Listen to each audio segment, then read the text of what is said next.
so proudly we hailed at the twilight's last gleaming, whose broad stripes and bright stars through the perilous fight o'er the ramparts we watched were so gallantly streaming, and the rockets' red glare, the bombs bursting in air, gave proof through the night that our flag was still there. Oh, say does that star-spangled banner yet wave o'er the land of the free and the home of the brave?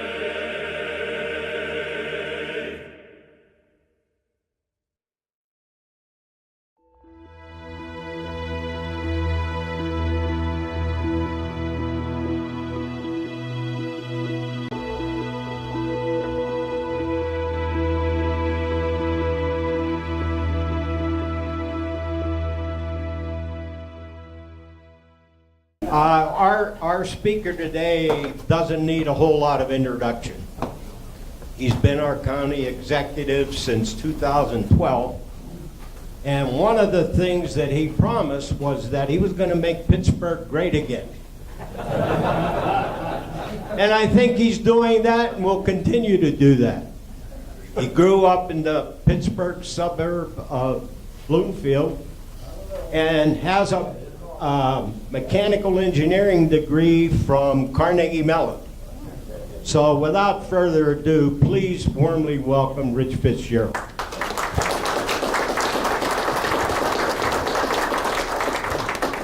I assume I need this, but I'll use it. Thank you for that warm welcome, and thank you for. Rich, you know what Cyril Weck told us when Pat was putting this on his head? I'm afraid to ask. He said, I thought you guys quit electrocuting Democrats.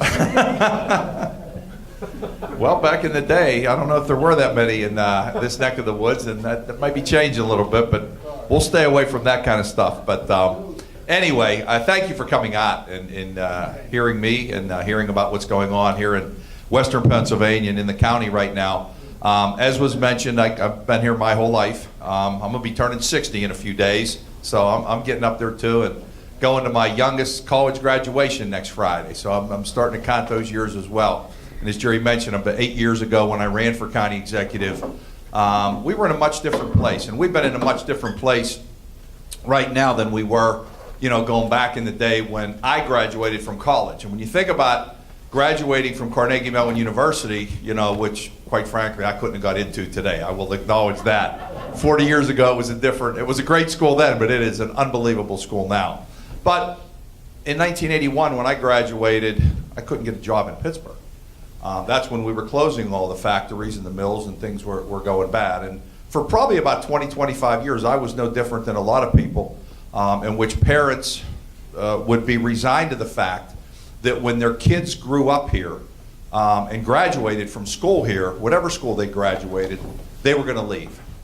It was a mixed emotion day on graduation day because you were proud of your young graduate, but you were sad that they were going to be going to Charlotte or Denver or San Francisco or places all over the United States to find jobs. It's why we have Steeler bars in every city in America. And it's because people in the 80s and 90s and early 2000s left. I've been stolen. Could have been. But now that's different. We are now in a much different place. We actually have more jobs than we have people to fill them. We need to not only keep all the young people that are growing up here and graduating here in various fields, but we need to bring more people in to fill those jobs. Our building trades right now are basically at full employment. They're advertising to try to get workers, whether it's a carpenter, an iron worker, a steam fitter, electricians. And you can make that case whether you're a software engineer, whether you're a nurse, whether you're a doctor, whether you're, in just about any field, a CPA, a financial analyst, an accountant. Everybody needs workers, and we've got a diversity right now of work across the board. We used to be all manufacturing for the most part, steel and heavy manufacturing. We still make things, but we also are a headquarters and a world leader in robotics. The fact that 4 companies are building autonomous vehicles in Pittsburgh as we speak, designing them. Aptiv, Aurora, Ford, and Uber. We know with Google and Facebook and Oculus and S&P, all these SAP, all these companies that are here right now are continuing, and Amazon, by the way, is continuing to grow here. It's an exciting time, and it's an exciting time for young people to have these opportunities that are here. But we also have a lot of challenges. One of the challenges we faced, and we've done a really good job, I think, of turning it around, is our airport. 15 years ago, we were dealt a body blow when our hub was taken away from us. Those of us, look out in the room, I'm sure a few people remember when it was Greater Pitt and then transferred over to Pittsburgh International Airport. By the way, we misnamed it. It shouldn't have been called Pittsburgh International Airport. It should have been called U.S. Air International Airport, because that's who we built it for. We didn't build it for Pittsburghers. It's inconvenient for the Pittsburgher to go out there and get in that long security line and park a long way, because we built it for the connecting passenger, for the hub that it was. Because it was 20 million passengers that used Pittsburgh International Airport, but 15 million of them weren't Pittsburghers. They were connecting through from New York to LA or Boston to San Francisco or wherever. We lost that hub back in 2004, 15 years ago. It's hard to believe it's been that long. And for many, many years, we scrambled and begged and used every political influence and governmental influence, business influence to try to get a hub back. Well, it wasn't going to happen because the industry changed. They changed the way they were doing business. And it wasn't just Pittsburgh that lost their hub. It was Cleveland, it was St. Louis, it was Indianapolis, it was Memphis, it was all the Midwestern cities that didn't have 5 million people in their population radius. So we had to change how we did things, and we did. And we brought in a woman by the name of Christina Casotis. It's interesting to be in the men's club here. You're going to hear some maybe things that I've hired a lot of women, and you're going to hear that about people that are running a lot of the major organizations right now in Allegheny County, the airport, the Port Authority, the health department, Alcosan, et cetera, et cetera. But anyway. She has spoken before this. She's come here. Okay, so you heard from Christina. And Christina had a vision in which she could say, look, we're not going to get the hub back because we're just not big enough. We're not Boston. We're not Philadelphia. We're not New York. But we can do it one at a time. We need a flight to San Francisco. We need a flight to London. We need a flight down to Birmingham, Alabama, wherever it might be. We're going to work on individual flights, and that's what she's done. So we've gone from 37 cities you could get to directly just a few years ago to almost 70 right now. I think it's 68 or 69 that you can get to directly right now. We used to have 5 or 6 million Pittsburgh passengers. Now we're going to have, this year we'll pass 10 million passengers. And we're going to redo the airport. We're going to modernize the airport and make it for Pittsburgh. Not for the airline, not for the international hub, but we're going to make it for Pittsburghers, and that's what it's going to be. So it's going to shorten your lines to go through security. It's going to make you getting your bags easier. It's going to make the customer experience more friendly, because we know traveling isn't always an easy thing to do. A lot of inconvenience, obviously, with security and ticketing and baggage and parking and all the things you have to deal with. So she's really focused on making that work, and we're doing some good things there. But that's also not just for the folks that can get there quicker and save 20 minutes. It's really an economic development strategy so that these companies that I referred to, Google and Uber and Aptiv, et cetera, so that we can connect our markets to the rest of the world, to the rest of the country and the rest of the world. And that's what it's really about. It's about this place becoming an economic hub again of, and I hate to use that word hub, but basically a hub of robotics and technology and cutting edge things, because that's really what Pittsburgh has always been about. We were always about being ahead of the curve, whether it's in medical technology, going back to when Jonas Salk in the polio vaccine, and then a generation later, Thomas Starzo in transplantation, or back to the days when Westinghouse and Carnegie were developing, the electrical industry and the steel industry. And now we're developing the robotics industry and artificial intelligence and medical technologies, but Pittsburgh's always at that cutting edge. So our job is to continue to attract talent, to continue to make sure that when those kids come out of CMU and Pitt are going to stay here, that they're spinning out those companies, all that research that they're doing on robotics and information technology and medical science, they stay here. And that's a good thing that's happening right now, because typically 3 organizations, Pitt, CMU, and UPMC, commercialize about 80 to 90 companies a year that they develop, and they stay here and they grow here. Things like places like Duolingo, and that's why Uber is actually here with their autonomous vehicles. So we want to continue to make that happen. But the only way we attract talented people is to make sure we've got a couple of things going on. Number one, a great educational institutions like we have with Pitt and CMU and Duquesne and Chatham and Carlow and Point Park, all those schools that are doing the things that we care about. We have to maintain a great quality of life. And I think most of us that care about this community, have lived here a long time, know what a great place it is. I talk about those graduates that left 30 years ago. They didn't want to leave because they didn't like Pittsburgh. They left because the jobs had gone and we didn't have opportunities. But we want to make sure that that quality of life stays. And then affordability. We want to make sure that it's affordable, and we are.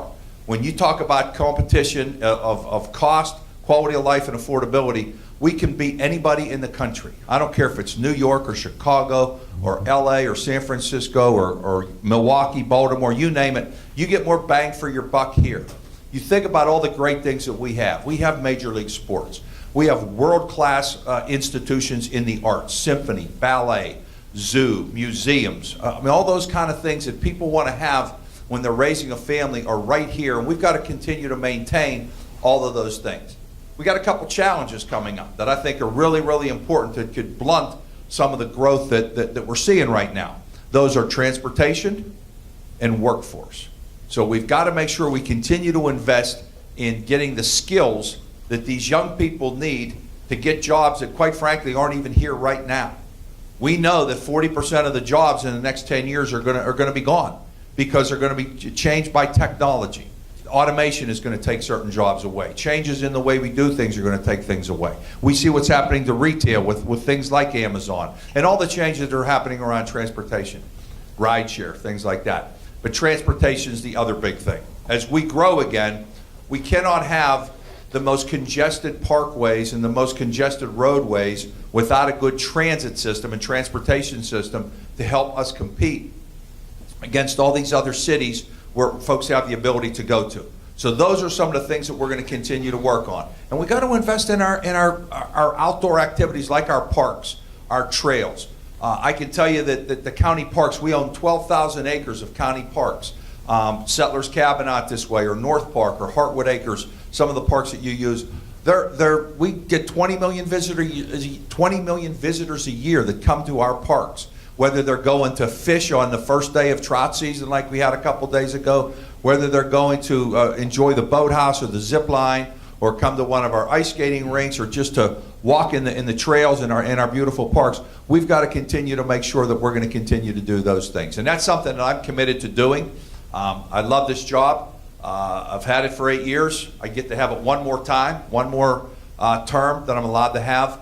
It's a term limited position, so I've enjoyed being able to do it, and I enjoy what we have here in Western Pennsylvania is special. And before I open up for questions, just one last thing. I'm a Pittsburgher. I love being here. My wife's a Pittsburgher. She grew up in Greenfield. We raised our 8 kids here. I want my kids to be here, just like I'm sure every one of you want to see your kids stay here so that you can go see your grandchildren play their Little League games, their soccer games, their ballet recitals, the things they do at school. But too many years, Pittsburgh parents had to get on a plane to go see those grandchildren. They had to drive hundreds of miles to go see those grandchildren. We want to make sure that the opportunities for your kids and grandkids are here, that they can stay here and continue to make this a pretty special place. So let me open it up to some questions that you all might have. The only thing I'd say is only the easy questions. We're not doing it. No, I'm just kidding. Anything you have to say? Hi, I want to welcome you here, and I want to say you're not really that old compared to your dad. Well, I was friendly with him when he was a rainmaker for SCORE, and I've seen you at some of the SCORE events too. And I just want you to send him my regards. Barry Lipstick. I will do that. Yeah, my mom and dad, Pittsburghers, Bloomfield people as well. My dad was in the plumbing business for many years. They're in their 80s, retired, and enjoying life in Squirrel Hill. Thank you. Yeah, I know you're a county guy, but are there any plans for the city to bring it back to it. I'm sure most of these people in here can remember going downtown shopping, things like that. Is that ever going to happen again? Well, I think downtown right now is probably seeing a revitalization of ways that we haven't seen before, but it's different. Yeah, we remember going to Kaufman's and Horns and Gimbel's and the retail life. I don't think we're going to go back to those days where you have the major department stores. The people would go downtown, spend the day for shopping. But what you are seeing is a lot of people moving downtown. We have more residents in downtown Pittsburgh than we've had in many decades. We're opening a lot more restaurants. It's become really a cultural place for people to go to see shows, to go see the Pittsburgh, the O'Reilly Theater, for example, or the Benedum or Heinz Hall, or obviously the sports venues, whether it's the PPG Paints Arena, which is right there in town, and then over in the North Shore, the sports venues. So I think it will be different, but I think you're going to continue to see more vibrancy. I think you're seeing more companies that want to locate in downtown. For a number of years, some of those buildings that were beautiful, iconic buildings were empty. The Union Trust building, for example. But we're seeing investment, that developers who want to be there. And one of the changes that we've seen is developers, we would used to pretty much have to give them a lot of tax incentives to build or invest in downtown Pittsburgh. That's no longer the case. They're actually willing to do it because the market is there and companies want to be there. And mainly because I think it's a lot of what our young people want to do is they want to live in the urban core and be able to get to town, whether it's on transit, whether it's on their bike, or even walking if they live on the North Shore, the South Side, or the Strip District, or in the Lower Hill. So you're seeing a change, or even in town itself.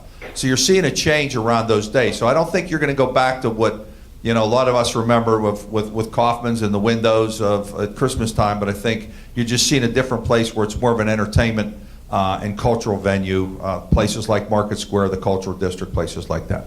Yes, sir. Oh, I'm sorry. I read in the paper that there's going to be an opening for the chief public defender. And my question to you is what qualities are you looking for in a candidate, and how do you plan on finding the right person? That's one of the areas I'm probably most proud of. That when I came into the office, there was a vacancy there, and I not knowing this individual, but we interviewed a lot of people, and I ended up interviewing and hiring a guy by the name of Elliot Housey. And Elliot has just been appointed to the Common Pleas Court by Governor Wolf. So we will have a vacancy there. What I want to see is somebody who really encourages the workforce there, the lawyers there, to make sure that they're seeing the prisoners, seeing the defendants right away. Because it doesn't benefit anybody, taxpayers or anybody else, to have people languish in the system. If they're sitting in that jail before they're even seeing a judge, before they're even going to court, it just costs us a lot of money. It's about $100 a day per inmate. So what we want to do with a public defender is help him get them through, adjudicate those cases quickly. Whether they're innocent, whether they're not innocent, let's get them through the system so that we don't have to bear that cost as county taxpayers. So if they're guilty, they're then going to go to the state correctional institution, then the state system. If they're not guilty, they're going to go free. So a public defender who can make that office work, get people working hard, and Elliot's done a really good job in doing that. So those are some of the things that I would take a look at. And I'll also tell you that the way my administration works, I don't necessarily hire each one of these folks. I really rely on the county manager. We have a county manager by the name of Willie McCain, who's been there since my administration and is really, really good. They all answer to him, and he kind of makes recommendations, and I can't think of one recommendation since he's been there that I haven't followed on who he's recommended we put in that place.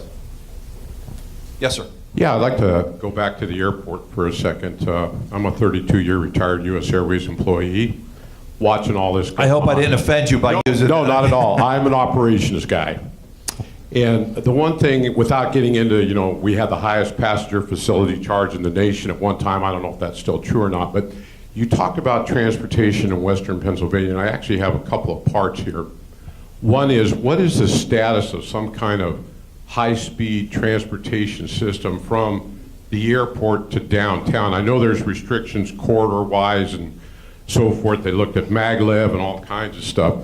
The other thing too, as an operations guy, for being based here in Pittsburgh for a lot of years, I noticed that during the wintertime, flying up and down the East Coast, that Pittsburgh, the snowballs here, well, I call them snowballs, the people that take the snow off the runways and everything, Pittsburgh was always open.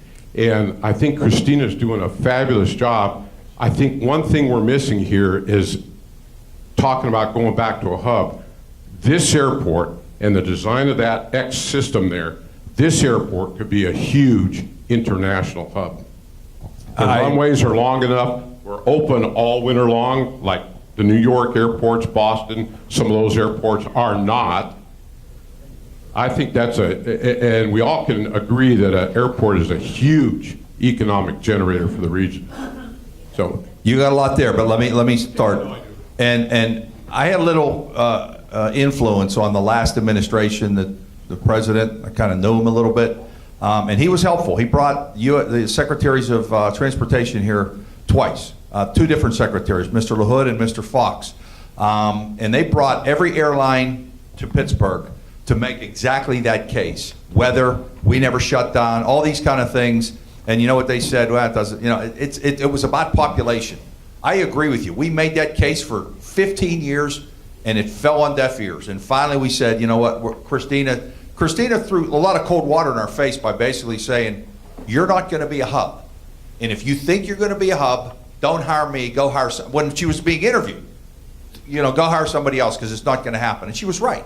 And so she had a strategy about exactly what you're talking about. Since she's been the director, our in-plane passenger cost, which you mentioned was one of the highest, has come down 6 years in a row, 31% reduction since she's been in place. A lot of that is because of the growth. Going from 6 or 7 million passengers up to 10, the cost per unit goes down.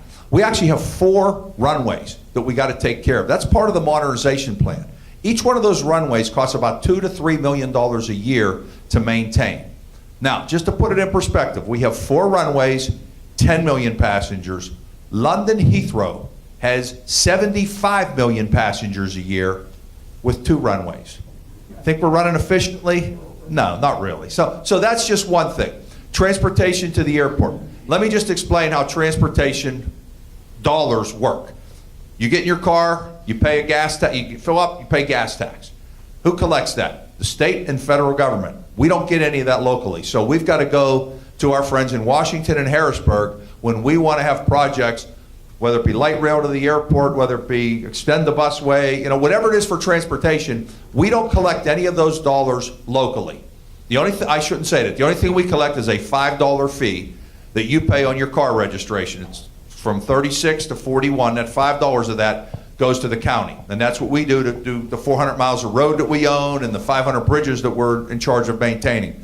So we're in a place right now where the state is actually running out of money transportation-wise because they funded it with 2 things called Act 44 and Act 89. I'm not going to get all the details, but you saw that there was a court case that the Turnpike truckers were suing the Turnpike, trying to get this money on tolls. So there's a lot going on, and the legislature has got to do some work on funding transportation. But there's 3 things that I think right now would be off the table. Number 1, our gas tax is one of the highest, if not the highest in the country. We can't raise that up anymore. That's not tolerable. Our tolling, if you take a ride on the Turnpike to Harrisburg or Philadelphia, my God, we know how high they can't take those up anymore. And the 3rd one is property tax. Our property taxes, particularly on education, but education, the county, the municipalities, that's how we fund local government. So we have a very, very high property tax compared to other places around the state. I mean, other places around the country. So we've got to figure out some way to pay for transportation, and I don't think those 3 are 3 things that we can take a look at. Shale tax? We're the only state that doesn't have one of those. Every state in the country has an extraction tax for their natural gas or oil. We don't have that. We also have one of the lowest income taxes. Other states have 4, 5, 6% graduated income. We don't. We have 3.07. That's a nice thing to have, but is that one of the things? You know, our sales tax. Is there tolling? Is there other tolling of other roads? Is there other opportunities to try to come up with? So we've got to figure that out, and that's something that the community's going to have to come up and say, how do we want to do this? Oh, by the way, locally, we're not allowed to do any of these things. We don't have any enabling legislation at the county level, not just Allegheny, but Beaver, Butler, any county. So we're having conversations right now about either having the state fund it with some of the things I talked about, or allowing the local officials to go to the people and say, you know, what do we want to do here locally? Whether we do it by referendum or whether it's an ordinance by county council. But if we don't do something about our transportation system, including transit, we're going to choke off a lot of the growth that we have going on in this area. I hope I caught all your answers of all the different things. Yeah, you did. Yes, sir. What's your position on sanctuary city or county status? Well, we're not a sanctuary city or sanctuary county. What I want to be is a welcoming city. I think we've got to welcome people from around the world and around the country, but we've got to do it in a legal form of doing things. So I don't want to have our police going out and searching door to door. But if we find something that somebody's here illegally and somebody's doing some illegal things, we should be prosecuting them. We don't have that. Our city of Pittsburgh and the county is not a sanctuary city or sanctuary county. Look at Seattle, the mayor wants it. No, the mayor doesn't want it, actually. He's walked up to the line, but he's not gone forward on the other parts of it. I worked for years in the Still building. I parked at the Civic Arena. People that go to see the Penguins use that same parking lot. Now they're going to develop that parking lot. Where are people going to park? What's your plans? Well, I think what you're seeing is development in downtown is going to continue to grow. And I think you'll see parking start to shrink. I think you see more people using ride share. You see more people using mass transit. You see more people using bikes and other modes of transportation to get there. I think the way we view transportation is going to continue to evolve and continue to change. On that site, will there be parking garages? Sure. There will be some parking structures that will be built, just like on the North Shore. If you remember the North Shore, we had Three River Stadium and nothing else but a sea of asphalt for parking.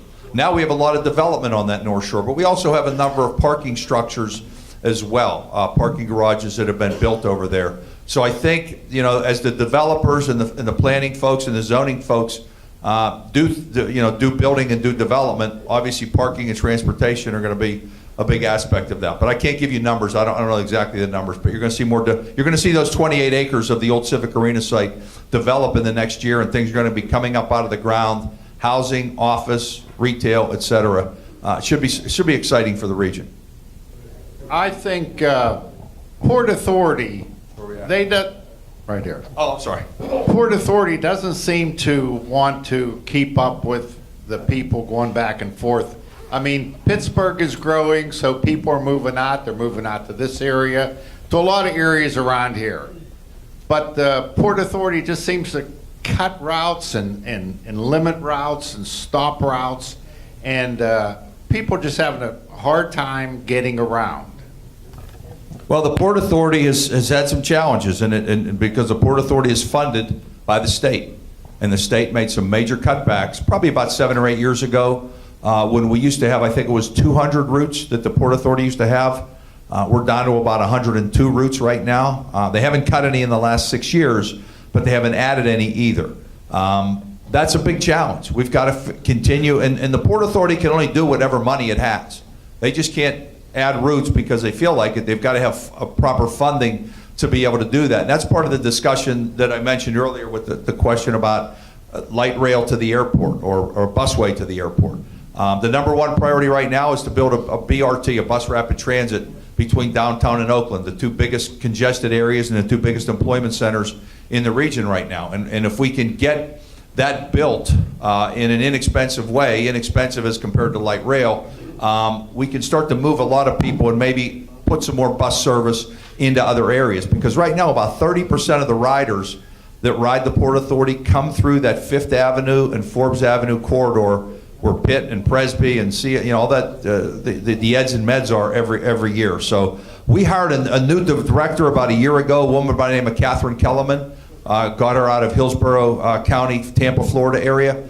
She's doing some really amazing things, but she can only do with the resources she had. But transit is a huge component of what I believe in and what I think will make this region grow, and we're going to continue to work on it. But let me take a little disagreement with what you're saying. We're actually seeing more people moving into the city. The city's actually growing. Neighborhoods that were blighted and abandoned years ago, like East Liberty, Garfield, Lawrenceville, Strip District, there's a tremendous influx of young people that are building and moving in there. We're seeing the property values also prop up. Now, places like Sewickley are certainly doing well, but we're seeing some communities that has had some population loss along some of our older factory towns and mill towns. So there's a changing demographic, and we've got to figure out how to deal with that.